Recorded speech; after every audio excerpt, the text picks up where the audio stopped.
आधी रात का समय था। एक घर से चीखने और चिल्लाने की आवाजें आ रही थी।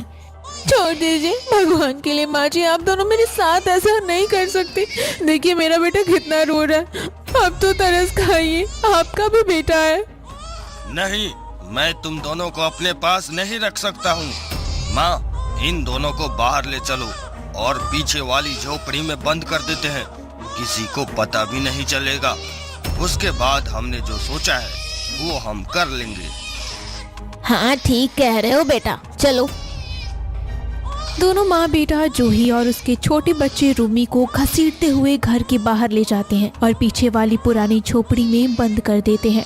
ये कहानी है रोहिणी नगर गांव की, जहां जूही अपने पति अशोक, सास मीना और 2 साल के बेटे रूमी के साथ रहती थी। एक दिन अशोक घने जंगलों से गुजर रहा था।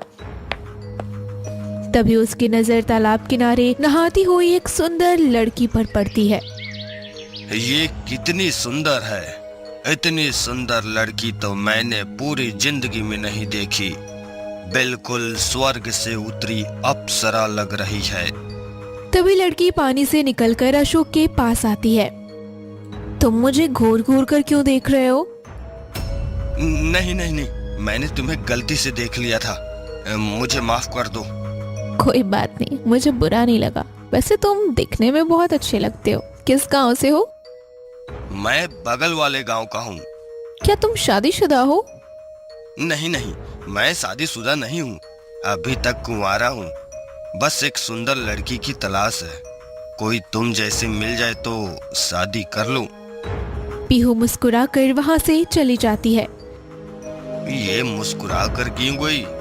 लगता है इसे मैं पसंद आ गया हूँ। मुझे कुछ करना पड़ेगा। इतना अच्छा मौका हाथ से नहीं जाने दूंगा। अशोक घर की ओर लौट रहा होता है, तभी रास्ते में जमींदार आता है। हे अशोक, कब चुकाएगा मेरा पैसा? तेरे बच्चे के जन्म के समय मैंने तुझे कितना कर्ज दिया था और आज तक एक पैसा नहीं लौटाया है। मैं तुझे इस महीने आखिरी मौका देता हूँ। अगर पैसे नहीं दिए तो तेरी जमीन, घर सब गिरवी रख कर तेरे पूरे परिवार को सड़क पर फेंक दूंगा। हाँ, बस कुछ दिन का समय दे दो जमींदार साहब, इस बार मैं जरूर चुका दूंगा। 2 साल से यही सुन रहा हूँ। इस बार मैं नहीं मानूंगा। पैसे देगा नहीं तो घर खाली करेगा।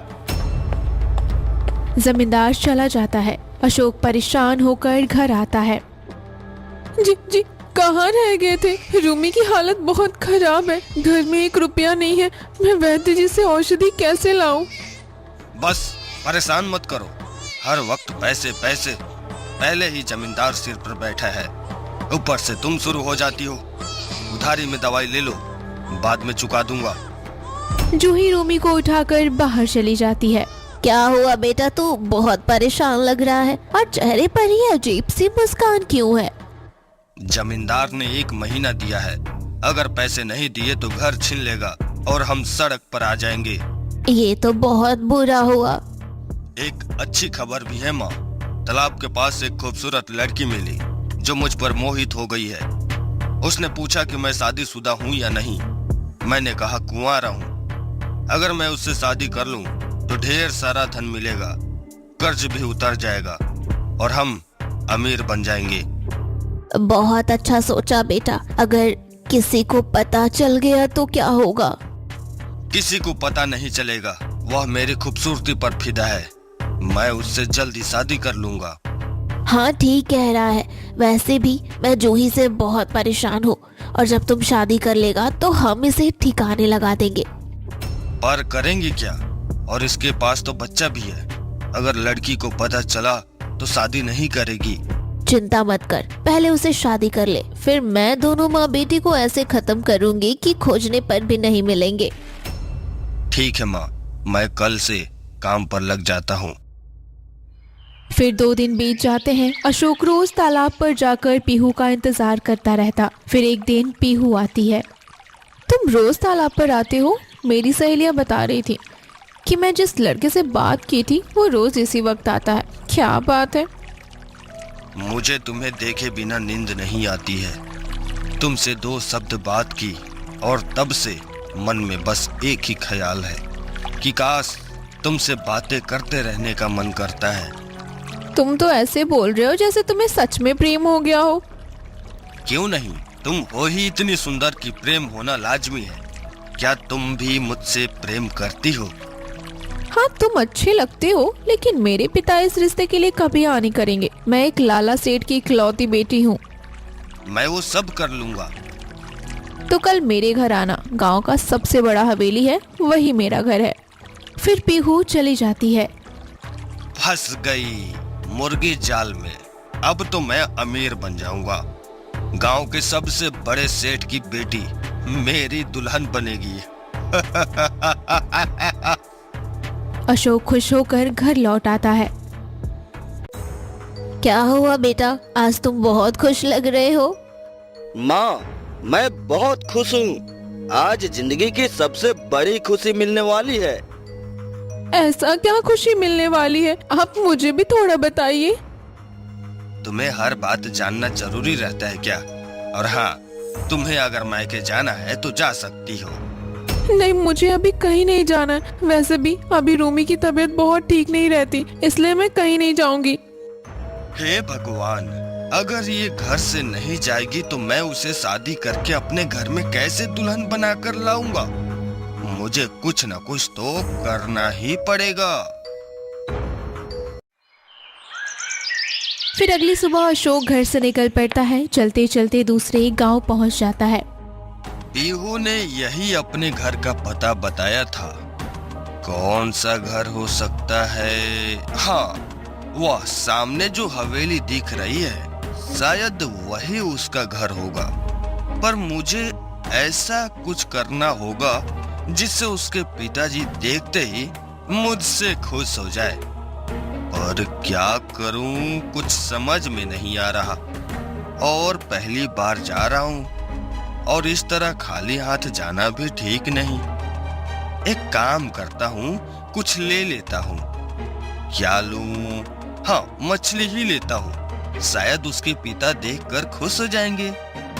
फिर अशोक तालाब के पास जाता है जहां मछुआरा मछली मार रहा था। अरे भाई, मुझे एक बहुत बड़ी मछली दे दे। मुझे एक सेठ के यहाँ ले जाना है।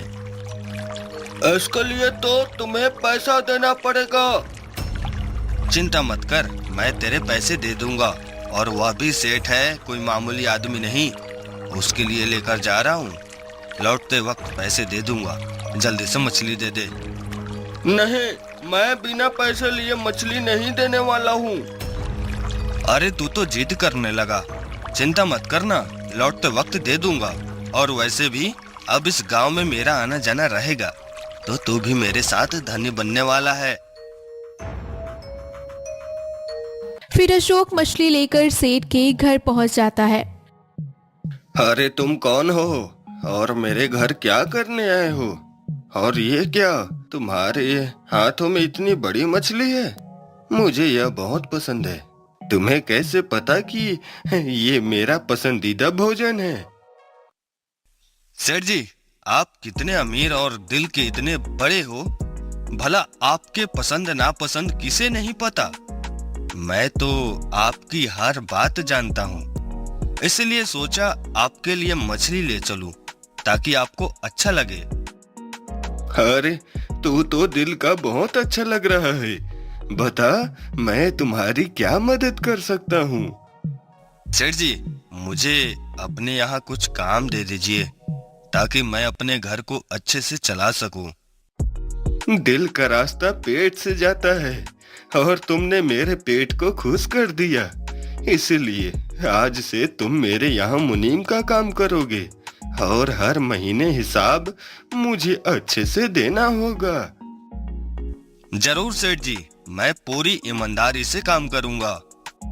फिर सेठ वहां से चला जाता है। तभी जूही सामने आ जाती है। अरे तुम तो बहुत चालाक निकले, पहली बार में ही मेरे पिताजी को इतना खुश कर दिया। तुम्हें कैसे पता था कि पिताजी का पसंदीदा भोजन मछली है? अरे मैं तो ऐसे ही ले आया था, मुझे पता ही नहीं था कि पसंदीदा निकल जाएगा। चलो अच्छा है, अब हम दोनों एक दूसरे को जानने का मौका मिल जाएगा। पीहू, तुम्हें देखते ही पहली नजर में तुमसे प्रेम हो गया, इसलिए यहाँ तक आया हूँ। तुम्हारे पिताजी से तुम्हारा हाथ मांगूंगा, पर पहले उनका दिल जीतना होगा। ठीक है, जैसा तुम सही समझो। मुझे भी तुम पहली नजर में ही पसंद आ गए थे, इसलिए तो पता बताया था। अब बस मेरे पिताजी को खुश कर दो। कुछ समय गुजरता है। अशोक पूरी मेहनत और ईमानदारी से सेठ के यहाँ काम करने लगता है और धीरे धीरे सेठ का भी भरोसा बढ़ जाता है और पीहू और अशोक के बीच प्रेम भी बढ़ने लगता है। देखो अशोक, अब वक्त हो गया, पिताजी से बात करो, वो तुम्हारी हर वक्त तारीफ करते रहते हैं। अभी कोई मौका ही नहीं मिला। सीधे पूछ लिया तो मैं मजदूर हूँ। तुम्हारे पिताजी इतने बड़े सेठ हैं, वो कभी हाँ नहीं करेंगे। इतने में हरिया भागते हुए आता है। पीहू बिटिया, तुम्हारे पिताजी को दिल का दौरा पड़ा है। जल्दी से जंगल से नीलम पौधे की जड़ी बूटी लानी होगी, नहीं तो मुश्किल हो जाएगी। कौन जाएगा? मैं यही देखभाल करूंगा। मैं लाकर देता हूँ। लेकिन उधर जंगली जानवर हैं, तुम्हारी जान को खतरा हो सकता है। तुम्हारे पिताजी अभी सबसे जरूरी है। फिर अशोक भागकर जंगल पहुंचता है। यहाँ तो कितने सारे पौधे हैं, अब इनमें से असली औषधि कौन है समझ नहीं आ रहा। एक काम करता हूँ, सारे तोड़ लेता हूँ, जो होगा काम आ जाएगा। अशोक सारे पौधे लेकर लौटता है। तुम इतना सारा क्यों ले आए? मुझे नहीं पता कौन सा असली है और कौन नहीं, इसलिए सब ले आया, कहीं वक्त बर्बाद ना हो जाए। हाँ, यही वाला है, जल्दी से दे दो। फिर हरिया रस निचोड़कर सेठ को पिलाता है। तभी थोड़ी देर में सेठ को होश आ जाता है। अरे बाल बच गया। मुझे क्या हो गया था? मुझे तो कुछ भी समझ में नहीं आ रहा है। सेठ जी, आपकी जान इसने बचाया है। अगर यह सही वक्त पर आपको दवाई न देता तो आज बहुत बड़ा नुकसान हो सकता था। अरे अशोक, तुमने तो आज मेरी जिंदगी बचा ली। 1 महीने से तुम मेरे यहाँ काम कर रहे हो। तुम दिल से बहुत अच्छे हो। बताओ, मैं तुम्हारी हर ख्वाहिश पूरी करना चाहता हूँ। बताओ, क्या इच्छा है तुम्हारी? यही सही मौका है। पीहू का हाथ मांग ले अशोक, जल्दी बोल, वरना देर हो जाएगी। सेठ जी, मैं अपनी माँ के साथ रहता हूँ। मेरा इस दुनिया में और कोई नहीं है, लेकिन आपको देखकर मुझे अपने पिता की कमी महसूस नहीं होती। अगर आप बुरा न माने तो मैं हमेशा आपके साथ रहकर आपकी सेवा करना चाहता हूँ, एक बेटे की तरह। अरे, तुमने तो बहुत बड़ा दिल दिखाया है, और 1 महीने में मैं तुम्हें अपने बेटे जैसा भी मानने लगा हूँ। इसीलिए मैं अपनी पीहू बिटिया का हाथ तुम्हें देना चाहता हूँ और तुम्हारी शादी धूमधाम से करवाना चाहता हूँ। अब खुश हो जाओ। अरे ये बुड्ढा तो मेरे मन की बात बोल दिया। नहले पर दहला, अब तो जिंदगी मजे से कटेगी। अरे कुछ बोल क्यों नहीं रहे हो? सेठ जी, आपकी बेटी इतनी बड़े घर की और मैं गरीब आदमी, क्या वह मेरे साथ शादी करेगी? मेरी बेटी बहुत समझदार है, वह मेरी बात कभी नहीं टालेगी। शादी के लिए वो जरूर हाँ बोलेगी। तुम बस हाँ करो। और वैसे भी तुम गरीब हो तो क्या हुआ, हमारे पास तो किसी चीज की कमी नहीं है ना। बस एक नेक और ईमानदार व्यक्ति की ही जरूरत थी। फिर मुझे कोई दिक्कत नहीं है, मैं शादी के लिए तैयार हूँ। ठीक है, तो मैं कल ही तुम दोनों की धूमधाम से शादी करवा दूंगा। तुम अपनी माँ को लेकर यहाँ आ जाना। ठीक है सेठ जी, मैं अभी अपनी माँ को यह खुशखबरी सुनाने जा रहा हूँ। फिर अशोक खुशी के मारे घर वापस लौट रहा था कि तभी पीहू चुपके से वहाँ आ जाती है। अशोक, तुमने क्या जादू कर दिया मेरे पिताजी पे? वो तो तुम्हारे दीवाने ही बन गए हैं। बिना किसी फिक्र के हमारा रिश्ता भी पक्का हो गया। अब बस जल्दी से अपनी माँ को लेकर आ जाना ताकि हम शादी कर सकें। हाँ पीहू, हमने बहुत पापड़ बेले हैं तुम्हारे पिताजी को मनाने के लिए। अब उन्होंने हाँ कर दिया है। मैं कल ही अपनी माँ को लेकर आऊंगा। फिर अशोक घर पहुंचता है। माँ, सेठ ने हाँ कर दी। अपनी बेटी से खुद शादी करवा रहे हैं और सारी दौलत भी हमारे नाम हो जाएगी। और ये जूही पता नहीं कहाँ गई, दिखाई नहीं दे रही है। मैं जानती थी तू इसी में लगा हुआ है, इसलिए मैंने उसे पहले ही बहाना बनाकर मायके भेज दिया। अब बता आगे क्या करना है। माँ, सेठ कल ही शादी करने वाले हैं, इसलिए हम दोनों साथ जाएंगे और शादी करेंगे। अरे ये तो बहुत खुशी की बात है। और वो सेठ पैसे वाला है ना? माँ, उसकी एक ही बेटी है, बड़ा हवेली वाला है, बहुत धन दौलत है और शादी होते ही सब मेरा हो जाएगा और मैं राजा की तरह जीऊंगा। बेटा तूने बहुत अच्छा सोचा। चल अब जल्दी तैयारी करते हैं। फिर दोनों माँ बेटी अगली सुबह होते ही दूसरे गांव के लिए निकल पड़ते हैं और सेठ के घर पहुंच जाते हैं। अच्छा अशोक, ये तुम्हारी माँ है? हाँ, हम दोनों माँ बेटे हैं। और मुझे पहले बड़ी हैरानी हुई थी कि आप अपनी बेटी का हाथ मेरे बेटे के हाथ में क्यों देना चाहते हैं। तुम्हारे बेटे के दिल की नेकी हम सब जानते हैं, इसीलिए हम ऐसा कर रहे हैं। अब आए हो तो आज ही शादी करा देते हैं। फिर शादी की तैयारी होती है और देखते ही देखते दोनों की धूमधाम से शादी हो जाती है और अशोक पीहू को लेकर अपने गांव आ जाता है। अरे ये क्या, अशोक ये दुल्हन बनाकर किसे ले आया है? लगता है किसी सेठ की लड़की से शादी की है, लेकिन ये तो पहले से शादीशुदा था, फिर दूसरा शादी क्यों किया? लगता है इसने पहली पत्नी को छोड़ दिया होगा, इसलिए दूसरी शादी की। चलो चलकर जूही को बताते हैं, लेकिन उसे तो 10-15 दिनों से किसी ने देखा ही नहीं। लगता है वो छोड़कर चली गई होगी। गांव वाले बातें करने लगते हैं। वहीं अशोक अपने घर में प्रवेश करता है। तुम्हारा घर तो बहुत अच्छा लगा मुझे। देखो, हवेली जैसा बड़ा नहीं है, लेकिन अब हमें इसी में रहना है और नई जिंदगी शुरू करनी है। मैं तुमसे प्यार करती हूँ, घर से नहीं। हम दोनों खुशी से अपना जीवन बिताएंगे। सच में मेरी बहू बहुत समझदार है। बेटा हमारी जिंदगी अब अच्छे से कटेगी। चलो बहू, अब तुम थक गई होगी ना, थोड़ा सा आराम कर लो। दूसरी तरफ जूही अपने बेटे को लेकर घने जंगलों से आ रही थी। पता नहीं क्या हो गया है इनको। पूरे 15 दिनों से मैं मायके में हूँ और एक बार भी मुझे देखने नहीं है। आज तो मैं उनसे पूछ कर ही रहूंगी कि आखिर क्या हो गया और उन्होंने पैसे तक नहीं दिए हैं। फिर जैसे ही जूही अपने घर पहुंचती है, तभी बिस्तर पर पीहू दुल्हन के कपड़ों में सोई थी। ये क्या है? ये कौन है जी?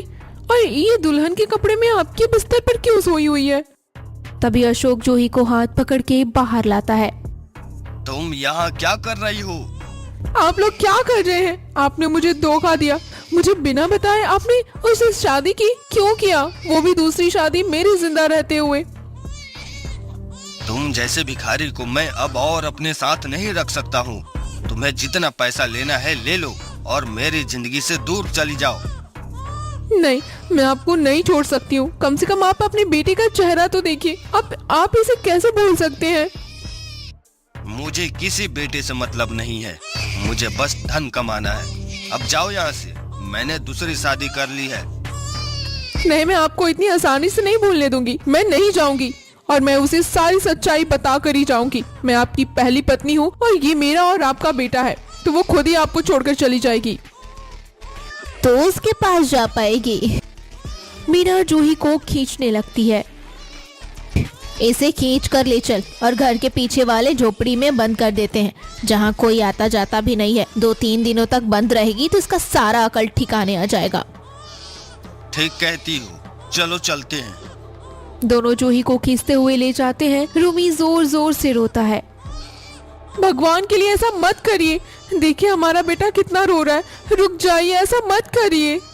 मीना और अशोक उसकी एक नहीं सुनते और झोपड़ी बंद कर देते हैं। ऐसे ही 2 दिन बीत जाते हैं।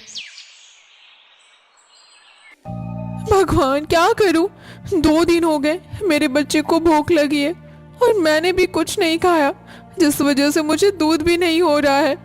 दूसरी तरफ अशोक पीहू से कहता है, पीहू, देखो मुझे जमींदार को कर्ज देना था और मेरे पास अभी इतने पैसे नहीं हैं। अगर कुछ पैसे का इंतजाम हो जाता तो शायद मैं जमींदार का कर चुका देता। मैंने कुछ पैसे रखे हैं, आप वही पैसे ले जाकर जमींदार को दे दीजिए और पिताजी के पास मैं जाऊंगी तो और पैसे ले आऊंगी। मुझे माफ कर दो पीहू, मैं तुमसे पैसे मांग रहा हूँ, पर क्या करूँ, मैं मजबूर हूँ।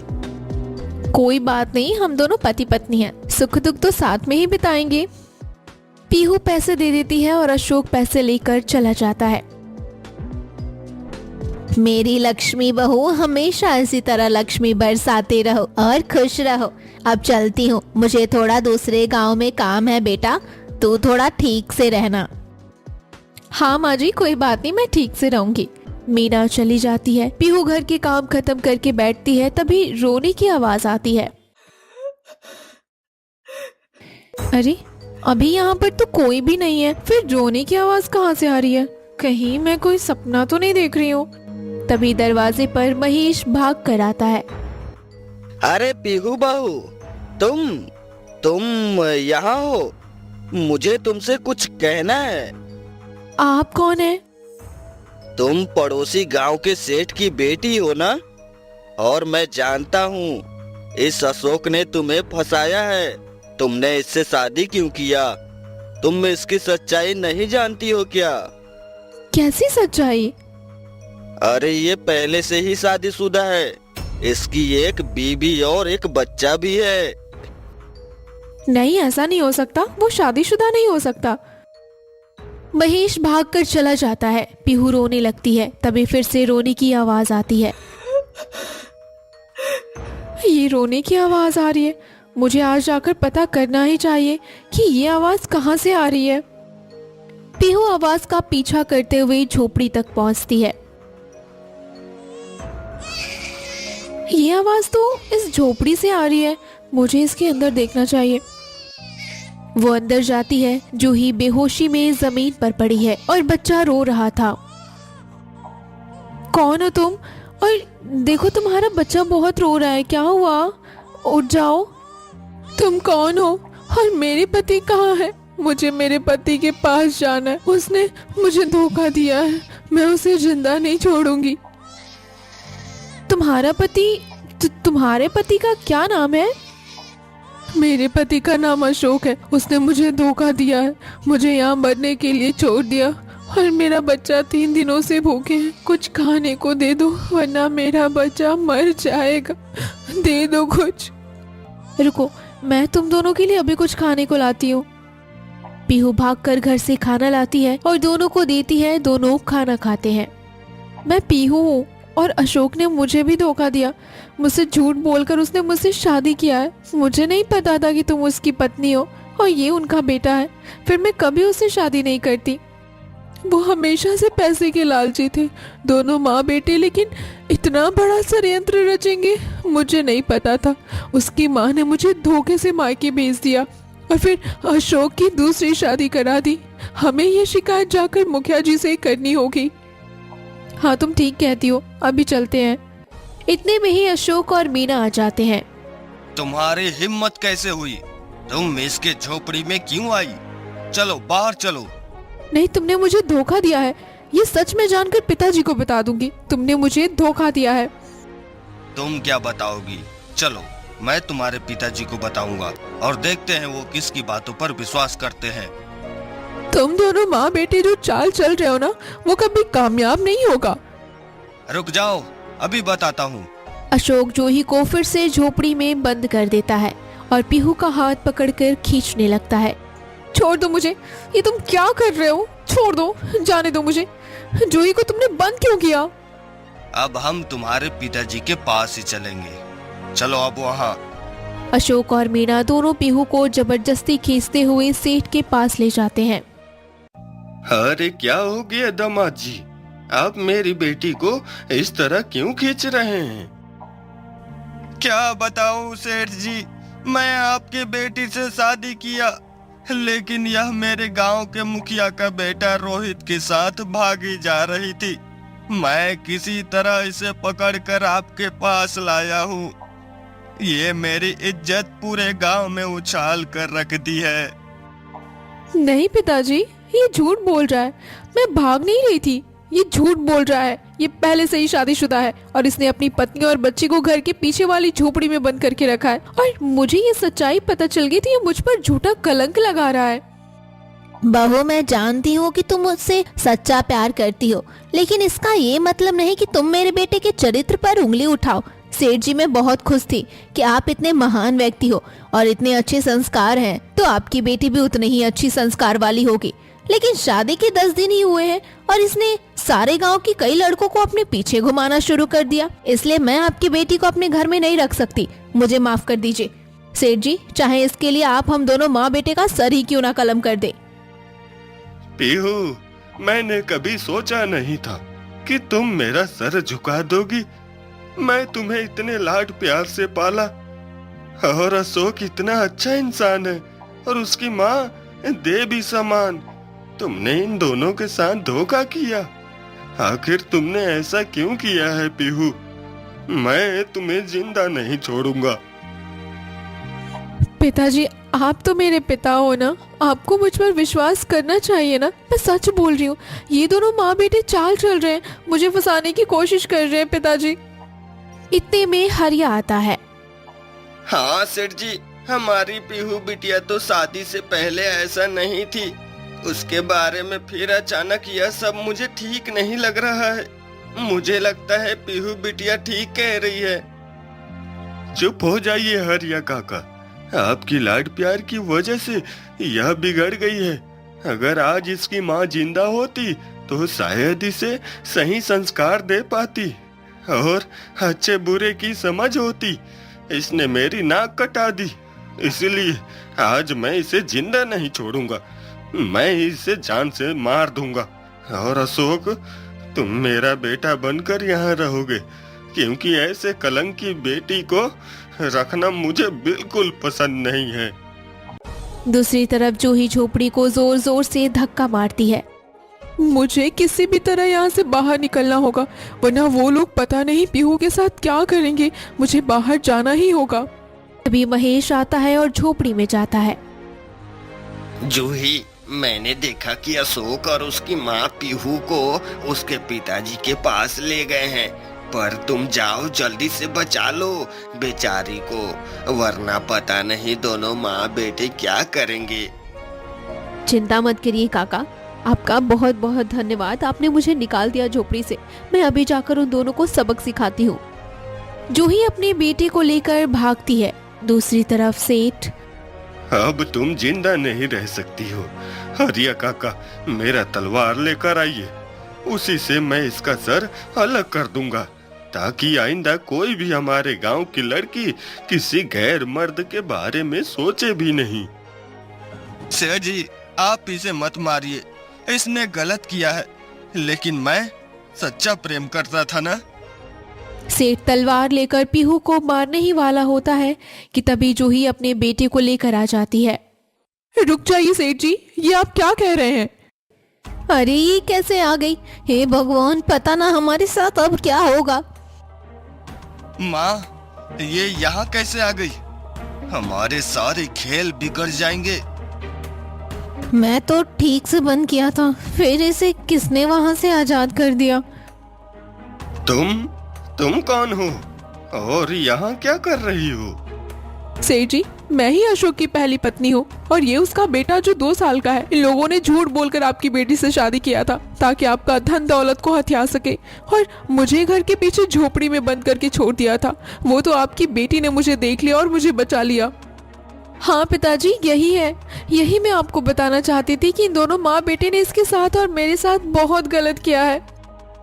तुम्हारी हिम्मत कैसे हुई? तुमने 2 जिंदगियां बर्बाद की। तुम्हें तो मैं जिंदा नहीं छोड़ूंगा। नहीं, मुझे छोड़ दीजिए सेठ जी, मुझसे गलती हो गया, मुझे माफ कर दीजिए। मैं अब ऐसा कभी नहीं करूंगा। सेठ जी, मैंने कहा था ना, हमारी पीहू बिटिया कभी कोई गलत कदम नहीं उठाती। यानी कि इन दोनों ने इतना घटिया चाल चलाया, इसे सजा मिलनी चाहिए। अशोक, तुमने इतनी साजिश और षड्यंत्र रची। यह सब तुम्हें मैं ब्याज समेत वापस लूंगा। और मेरी पीहू बिटिया, मुझे माफ कर दो। मुझे तुम पर भरोसा नहीं था और मैं इस धोखेबाज पर भरोसा कर रहा था। तुम दोनों को यही सजा है कि आज के बाद इस गांव के साथ अपने गांव में भी नजर नहीं आओगे। जूही बेटा, जो उस गांव में इसका घर है और जो कुछ भी है वहाँ, वो सब तुम्हारे हिस्से में है। तुम अपने बेटे को लेकर वहाँ खुशी खुशी रहो। और ये दोनों अब गांव से निष्कासित हो चुके हैं और तुम दोनों कभी अपना शकल मत दिखाना। अशोक और मीना रोते हुए वहाँ से चले जाते हैं। जूही, तुमने मेरी जिंदगी बर्बाद होने से बचा ली, वरना ये आदमी मुझे जान से मार देता और किसी को पता भी नहीं चलता। तुम्हें कोई चीज की तकलीफ हो तो हमारे पास आना, हम तुम्हारी जरूर मदद करेंगे। और बस यूँ समझ लो कि तुम्हारी छोटी बहन है जो तुम्हारे हर सुख दुख में तुम्हारा साथ देने के लिए तैयार है। हाँ जूही बेटी, और ये तुम्हारा पिता भी है। और तुम्हें किसी चीज की जरूरत हो तो हमारे पास आ जाना। बहुत बहुत धन्यवाद सेठ जी। आज से मेरी एक नहीं 2 बिटियां हैं और दोनों बिटियों का मैं अच्छे से ध्यान रखूंगा। फिर उस दिन से जूही अपने बेटे के साथ खुशी खुशी अपने घर में जीवन यापन करने लगती है। वही पीहू का अच्छा घर में रिश्ता होता है और वो भी अपनी जिंदगी में खुशी खुशी आगे बढ़ती है। वही दोनों माँ बेटे दर दर की ठोकरें खाते रहते और सभी गांव वाले उनका खूब मजाक उड़ाते थे।